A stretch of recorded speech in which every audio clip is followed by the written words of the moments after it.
अब आप चुप करके बैठे रहें तो आपकी मर्जी है। सलवार ये आयत नाजिल कहाँ हुई? मदीने में। तशरीह किसने की? सुल्तानुल अंबिया ने। किसी मौलवी की तशरीह नहीं है। जो इस नेमत को ना माने वो काफिर। मौलवी कहता है शिया काफिर। मैंने कहा लगता मुझे ऐसे है। एक मौलवी से मेरा मुनाजरा हो गया, कहता जी शिया काफिर। मैंने कहा कैसे? कहता जी बस काफिर। मैंने कहा कोई दलील? मैंने कहा मैं देता हूं दलील। मैंने कहा दरअसल तेरी नजर में मैं वैसे काफिर हूं जैसे अबू तालिब काफिर था। मेरी नजर में तू वैसे मुसलमान है जैसे यजीद मुसलमान था। मैंने कहा दलील तुझे मैं देता हूं कि कुरान से क्यों ढूंढता है? तुझे कुरान से कोई दलील हमारे खिलाफ नहीं मिलती। जी काला कपड़ा जी जहन्नमियों का लिबास है। मैंने कहा दिखा मुझे कहीं कोई रिवायत, किसी फटी हुई किताब में मुझे ज़ईफ रिवायत दिखा दे, मैं मान लूंगा। फिर मैंने कहा काबे का गिलाफ तब्दील करो, रंग तब्दील करो। ये हर यकम मुहर्रम और हराम को तुम काबे का गिलाफ तब्दील करते हो। रंग तुम्हारे पास काला है, रंग तो तुम्हारे पास कोई और है नहीं। इसके बाद ये जो झगड़ा जितना भी हुआ, ये कोई पहले रसूल के दौर में झगड़ा नहीं था। जब से रसूल ने अली का हाथ बुलंद कर करके दिखाना शुरू किया, झगड़े शुरू हो गए। नतीजा करबला निकला। जो ये कहते हैं नमाज में अली वलीउल्लाह मुस्तहब है, मुस्तहब है, अली वाजिब और मुस्तहब की हद में आता ही नहीं। अली अजरे रिसालत का नाम है। जो कहे अली वलीउल्लाह कुरान में दिखाओ, उसे कहे तो अपना शजरा तलाश कर। और जो और अल यौम, अब मशहूर जमाना आयत अल यौम अकमलतु लकुम दीनुकुम, आज दीन मुकम्मल हुआ। इसका तर्जमा शिया ने हैदर करार तक पहुंचाया ही नहीं गया। तफसीर तो फिर दूर की बात है। इसका सही तर्जमा यह है आज मैंने तुम्हारा दीन मुकम्मल कर दिया, कामिल कर दिया और अपनी नेमतें तमाम कर दी। दीन तुम्हारा, नेमतें मेरी। अल यौम, अल्लाह ने अल यौम कह के गदीर की याद दिलवाई। गदीर को याद रखना और याद दिलवाना वाजिब है। और याद रखेगा वही और याद दिलवाएगा वही जो अपनी औलाद को अपना समझता होगा। जिसको खुद अपने औलाद पे शक होगा वो उसे कहेगा अली वलीउल्लाह ना पढ़। करबला की सारी जुस्तजू का नाम अली वलीउल्लाह है। मैं जितनी देर फजाइल पढ़ता रहूंगा, लाख समंदर फजाइल बहा दिए जाए, वो बीबी खुश नहीं होती वो जो दूर से आती है और देर से जाती है। उस बीबी की हसरत होती है, हर अज़ादार के चेहरे की तरफ देखती है कि कहीं आंसू आए और तेरी मग़फ़िरत की ज़मानत दे वो बीबी। हुसैन उस हस्ती का नाम है, उस सीरत का नाम है जिसका जमाना दुश्मन हो गया। और ऐसा दुश्मन हुआ कि द्वारे से दीन को मदीना छोड़ के जाना पड़ा। हुसैन ने मदीना छोड़ा नहीं, हुसैन से मदीना छुड़वाया गया। आज 1400 साल के बाद आप सुन्नी शिया मुसलमान इकट्ठे होके बैठे हैं। कसम उठा के मुझे बताओ, आपको अपने रसूल से इतनी मोहब्बत है, सोचो हुसैन को अपने नाना से कितनी मोहब्बत होगी। जब नाना के मजार पे गया ना, वो तो रोज नाना के मजार पे जाता था चिराग जलाने के लिए। जब नाना के मजार पे गया ना तो कब्र रसूल पे हाथ रख के कहता है जंगल में दिल के टुकड़ों की बस्ती बसाएगा, नाना हुसैन अब न मदीने में आएगा। नाना मुझे मुसलमान मदीने रहने नहीं देते, नाना अब मेरा मदीने में रहना मुश्किल हो गया है, नाना अब मुझे तकमीले दीन के लिए मदीना छोड़ना पड़ेगा, नाना मैं अपनी एक बच्ची सुगरा तेरे पास छोड़ के जा रहा हूं, नाना अल्लाह के अलावा तेरे अलावा उसका कोई वारिस नहीं, नाना अब हुसैन मदीने नहीं रह सकता। गरीब रोता भी रहा। बड़ा लंबी गुफ्तगू है हुसैन की कब्र रसूल के साथ, बड़ा लंबा मुकालमा है, मैं पढ़ नहीं सकता, आप सुन नहीं सकेंगे। रोता रोता गरीब रावी लिखता है कि हुसैन नाने की कब्र पे कोहे वकार बन के गया। जब माँ की कब्र की तरफ गया ना, नाने की कब्र की तरफ से वापसी पे, तो ऐसे गया जैसे बच्चा माँ की कब्र की तरफ रोता हुआ जाता है। हुसैन ने तेज तेज कदम उठाए, माँ की कब्र पे पहुंचा। उठा के देख लीजिए तारीख कुतुब, जब हुसैन ने मदीना छोड़ा बहन की कब्र रसूल पे कोई रिवायत नहीं मिल रही। जब हुसैन ने मदीना छोड़ा, ज़ैनब आलिया कब्र रसूल पे नहीं आई। जब हुसैन करबला में मारा गया, काफिला वापस आया, बहन आई, भाई नहीं आया। रोते हुए गरीब ने मदीना छोड़ा। इसके बाद बीबी उम्मे सलमा से मुकालमा है हुसैन का। बीबी आई हुसैन के करीब, रो के कहती है, हुसैन तुझसे मेरे दो रिश्ते हैं। खून के रिश्ते से मैं तेरी नानी हूं, तू मेरा नवासा है, और दूसरे रिश्ते से तू इमाम है, मैं रैयत हूं। हुसैन अगर तू वक्त का इमाम ना होता, तेरे दामन से पकड़ लेती, तुझे मदीना ना छोड़ने देती। हुसैन मैं अब भी कहती हूं मदीने से ना जा। हुसैन सारी रात में मुझे नींद नहीं आती। आधी रात को जब मेरी आंख लगती है, तेरा नाना रसूल मेरे पास आ जाता है। हुसैन तेरे नाना ने मुझे बताया था मेरा बच्चा करबला में मारा जाएगा। हुसैन मेरे पास करबला की मट्टी भी है। ये यहाँ पे मैं 2 मिनट के लिए बस करके अब 2-4 फिक्रे मैं अपने अहले सुन्नत भाइयों के लिए पढ़ना चाहता हूँ, और उन्हीं की किताब से।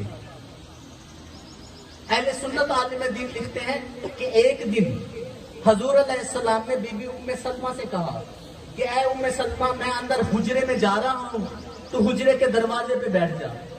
कोई भी आए तूने कहना है रसूल मसरूफ है, किसी को हुजरे के अंदर नहीं आने देना। रसूल हुजरे में चले गए, बीबी उम्मे सलमा हुजरे के दरवाजे पे बैठ गए। कोई आता रसूलुल्लाह है, बीबी फरमाती मसरूफ है, अंदर जाने की इजाजत नहीं, वो वापस चला जाता।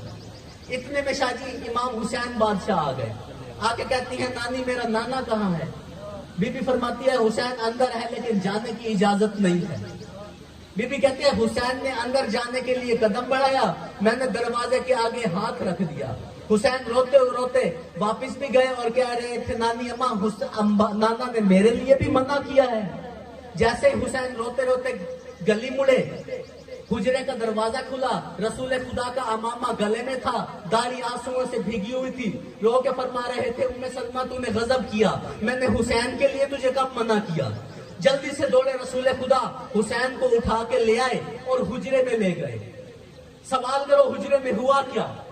बीबी सलमा फरमाती, उम्मे सलमा फरमाती है कि ऊंची ऊंची रोने की आवाजें मुझे हुजरे से आई। जब मैंने दरवाजा हुजरे का दरवाजा खोल के अंदर देखा तो क्या देखती हूँ, रसूल खुदा ने हुसैन की कमीज उतारी हुई है और हुसैन की जगह जगह पे बोसे दे रहे हैं। मैंने पूछा, या रसूल अल्लाह, हुसैन को बोसे क्यों दे रहे हैं? रो के फरमाया है, उम्मे सलमा तुझे पता नहीं, मैं तीरों और तलवारों के जख्म वाली जगह पे बोसे दे रहा हूँ। इसके बाद बीबी उम्मुल बनीन आई। हुसैन, मैं तुझसे कुछ बात करना चाहती हूँ। जी अम्मा बताइए। हुसैन, जहां दिल चाहता है जा। मैं माँ होके कह रही हूँ इराक ना जा। अम्मा क्यों ना जाऊं? हुसैन, जब तेरे बाबा अली को जरबत लगी थी तो 1 हफ्ते तक मुझे जिन्नात के रोने की आवाजें आती थी। हुसैन, मैं तुझे मिन्नत करती हूँ मदीने से ना जा। हुसैन, जब तेरे भाई हसन को जहर मिला था तो 1 हफ्ते तक मैं जिन्नात के रोने की आवाजें सुनती रही। हुसैन, 1 हफ्ता हो गया है, मैं रात को सोती हूँ, मुझे जिन्नात के रोने की आवाजें आती हैं। हुसैन, मैं तेरी मिन्नत करती हूँ तू मदीने से ना जा। अम्मा मुझे जाना होगा। अम्मा, मेरे नाने के दीन पे हमला हो रहा है। बस मुख्तसर करूं, ड्यूटी मेरी 10 मिनट थी, अल्लाह जाने पढ़ मैं कितने मिनट गया। 28 रजब को, माह रजब के अंदर फिरौन शाम का इंतकाल हुआ। मैं तो अमीर शाम नहीं कहूंगा, चाहे मुझे गोली क्यों ना लग जाए। फिरौन शाम का इंतकाल हुआ रजब में। रजब में ही यजीद कुत्ता तख्त पे आके बैठा। जब ये तख्त पे आके बैठा ना, तो इसको हुकूमत की सगाते डगमगाती नजर आई। इसने फौरन अपने कासिद को बुला के अशराफ मदीना के लिए एक खत लिखवाया, और खत में क्या लिखा कि इनसे मेरे लिए बैत तलब करो। मैं बाकियों के नाम नहीं लेता ताकि किसी की दिल आजारी ना हो। बिलखसूस हुसैन से मेरे लिए बैत लो। अगर हुसैन बैत ना करे तो हुसैन का सर कलम करके मेरे पास भेजो। ये खत 27 रजब को मदीना के गवर्नर वलीद इब्ने उतबा के पास पहुंचा। जैसे इसके पास खत पहुंचा यजीद का, इसने मरवान बिन हुक्म को बुला के, क्योंकि ये मशवरे मरवान से करता था, इसने मरवान बिन हुक्म के सामने कासिद का खत रखा यजीद का कि यजीद ये चाहता है। मरवान चूंकि वैसे ही आले मोहम्मद का दुश्मन था, मैं ये नहीं बताऊंगा कि किस किस को मरवाने में इसका हाथ था, क्योंकि अगर मैंने ये बता दिया फिर छोटे छोटे बच्चे मुझसे हवाले पूछेंगे, मैं अपने दिल में लेके वो हवाले जाऊंगा और वो राज भी नहीं खोलूंगा। जिंदगी ने कभी मौका दिया मैं बताऊंगा मरवान ने किस किस को मरवाया। इसने मशवरा दिया कि ऐसा कर, जल्दी हुसैन को बुला और बैत तलब कर, अगर हुसैन बैत ना करे तो हुसैन को कत्ल करने में देर ना करना, अगर तूने अब हुसैन को छोड़ दिया, ये हाशमी है, तो दोबारा तेरे हाथ में नहीं आएगा। वलीद ने कासिद भेजा, हुसैन नाना के मजार पे कुरान की तिलावत कर रहा था। कई रिवायात हैं, इख्तलाफ है रिवायात के अंदर, लेकिन जो ज्यादा रिवायत है वो ये है कि हुसैन नाना के मजार पे मामूल के मुताबिक तिलावत में मशगूल था। कासिद पहुंचा, जैसे ही इमाम के पास कासिद पहुंचा, जी गवर्नर ने बुलाया है दरबार में। हुसैन शान इमामत के जोर पे समझ गए, घर आए, आने के बाद तबर्रुकात वाला संदूक मंगवाया, संदूक मंगवाने के बाद नाना की अबा दोष पे पहनी, नाना का अमामा सर पे रखा, बाबा की तलवार जुल्फकार हाथ में ली, नाना का की नालैन पहनी, और हुसैन ने जैसे ही दरवाजे से निकलने की कोशिश की, बहन की नजर भाई पे पड़ गई। जैसे ही भाई पे नजर पड़ी है ना बीबी ज़ैनब की, दौड़ती हुई आई है बिजली की रफ्तार से, भाई की अबा के दामन को पकड़ के कहती है, जमाना दुश्मन है, मैं तुझे खाली दरबार नहीं जाने दूंगी। हुसैन मुझे हसन नहीं भूला, हुसैन मुझे बाबा की शहादत नहीं भूली, मैं तुझे अकेला दरबार में कैसे जाने दूं। यही गुफ्तगू जनाबे बीबी लुबाबा खातून सुन रही थी और देख रही थी। बीबी लुबाबा यही गुफ्तगू देखती देखती सुनती सुनती दौड़ के गई मौला गाजी के हुजरे में, और रोती भी है, रो के कहती है, भाई कहीं जाना चाहता है, बहन जाने नहीं देती, अल्लाह जाने सैयदों पे कौन सी मुसीबत आ गई है, आप आराम फरमा रहे हैं, जाके देखिए हुआ क्या है। अब्बास ने जैसे ही जनाब फजल को सीने पे लिटा के खिला रहे थे, जनाब फजल को नीचे बिठाया, नालैन पहनना भूल गए, अमामा सर पे लेना भूल गए, बिजली की रफ्तार से पहुंचे बहन भाई के पास। जैसे ही बीबी ज़ैनब ने हुसैन इब्ने अली को आते देखा, भाई का दामन छोड़ के कहती है, अब जाना है तो जा, मेरे पर्दों का ज़ामिन आ गया है। हुसैन अब जाना है तो जा, मेरे पर्दों का ज़ामिन गाजी आ गया है। गाजी ने सारा मामला देखा, 18 जवाना ने बनी हाशिम को तैयार किया गया। जैसे ही जवाना ने बनी हाशिम तैयार होके आए, हुसैन ऐसे दरमियान में लग रहे थे जैसे 14वीं का चांद खड़ा है सितारों की जुर्मट में। अब हुसैन अपने फौजियों को तरबियत दे रहे हैं कि देखो मैं दरबार में जा रहा हूं, तुम दरबार के बाहर खड़े होंगे, जब तक मेरी ऊंची आवाज ना सुनना, जब तक मैं बुलाऊं ना, दरबार के अंदर दाखिल ना होना।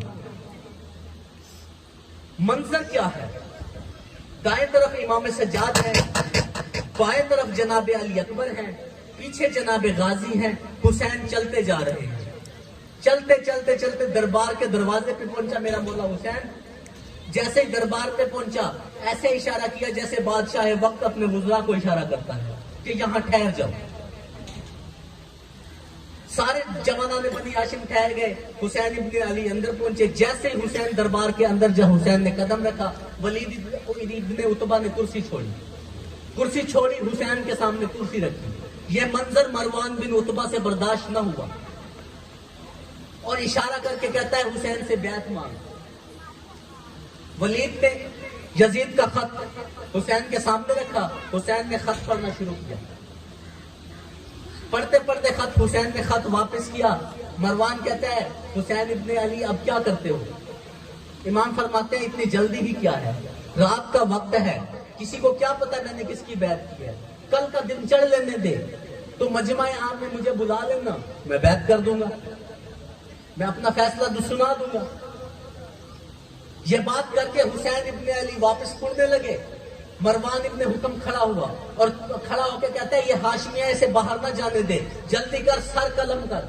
वरना ये कल तेरे हाथ में नहीं आएगा। जैसे ही मरवान बिन हुक्म के मुंह से ये अल्फाज निकले, हुसैन इब्ने अली की चेहरा दुल जलाल पे जलाल सुर्खी जलाल आया। फरमाते हैं, ओ इब्ने जरका, तेरी हिम्मत कैसे हुआ है, तूने अली के बेटे से बैत मांगने की कोशिश की है।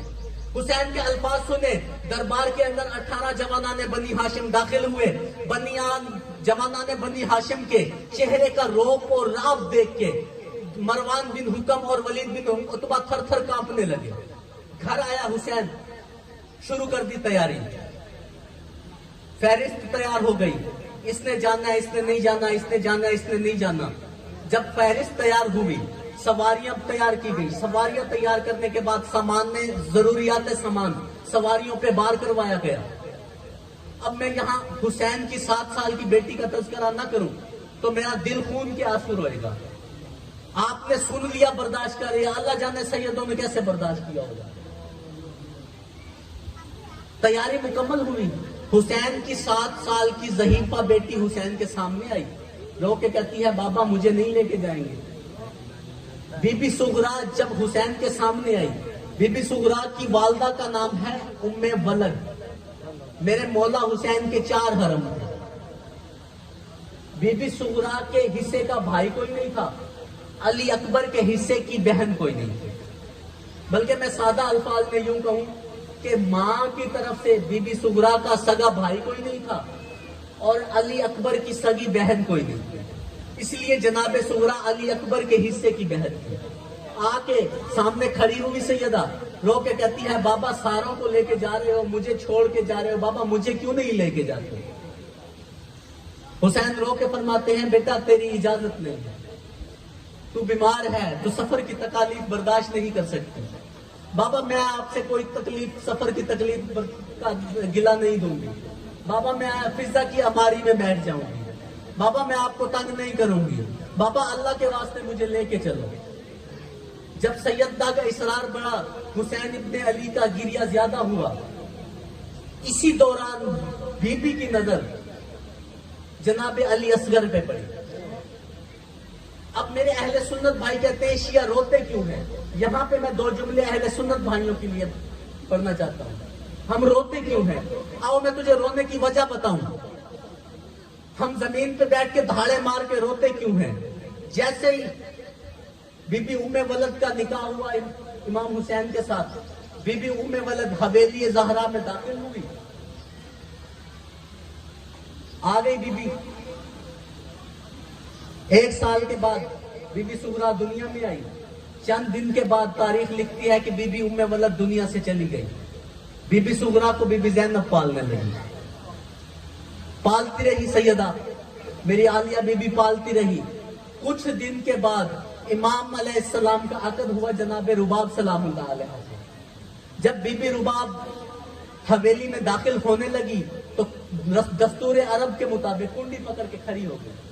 बीबी ज़ैनब ने कहा, भाभी हुक्म कर, आज सैयद आबाद है, मदीना आबाद है, तू जो दिल चाहे फर्श से लेके अर्श तक तेरी झोली में डाल दे।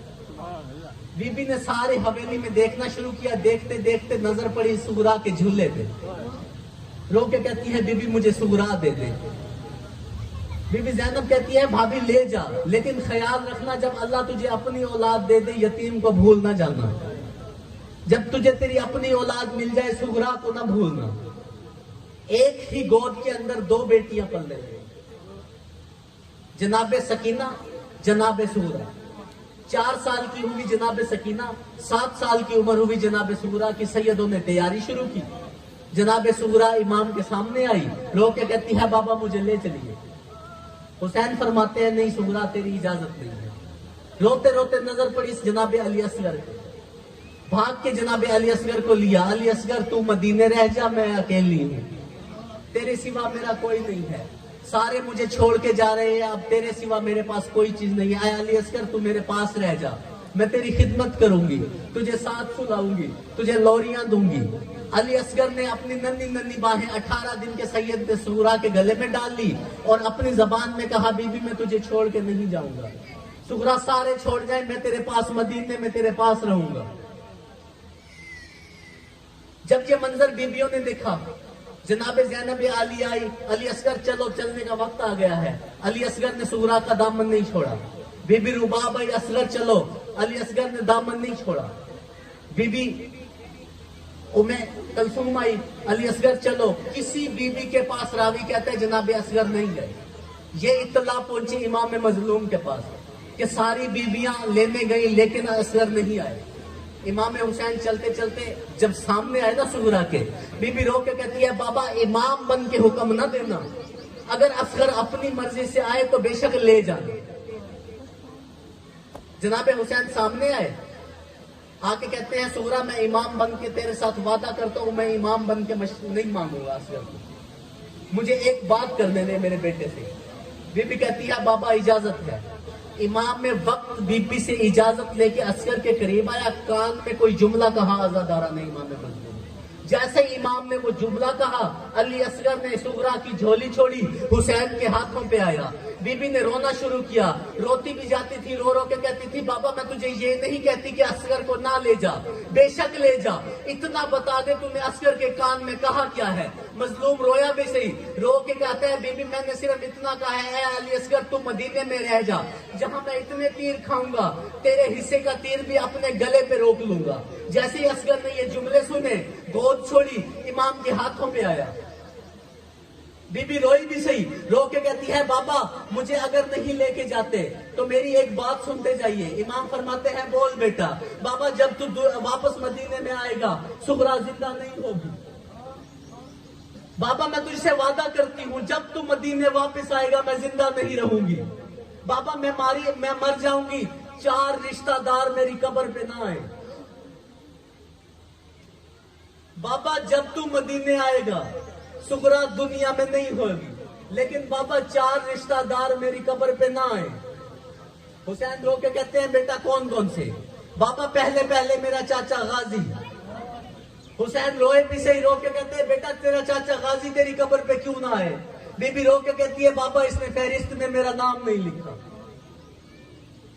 सुगरा दूसरा, बाबा दूसरा मेरा भाई अकबर जो मेरे हिस्से का है लेकिन मुझे साथ लेके नहीं जा रहा।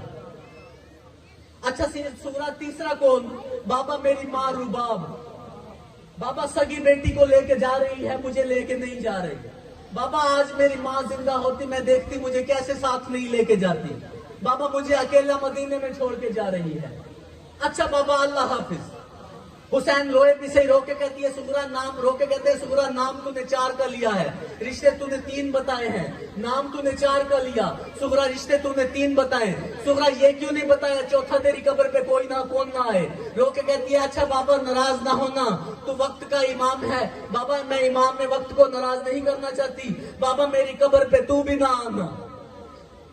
हुसैन रोया भी सही, रो के कहते सुगरा मैं तेरी कब्र पे क्यों ना आऊं, बाबा मेरी कब्र पे तू भी ना आना, क्योंकि मुझे साथ लेके तू भी नहीं जा रहा।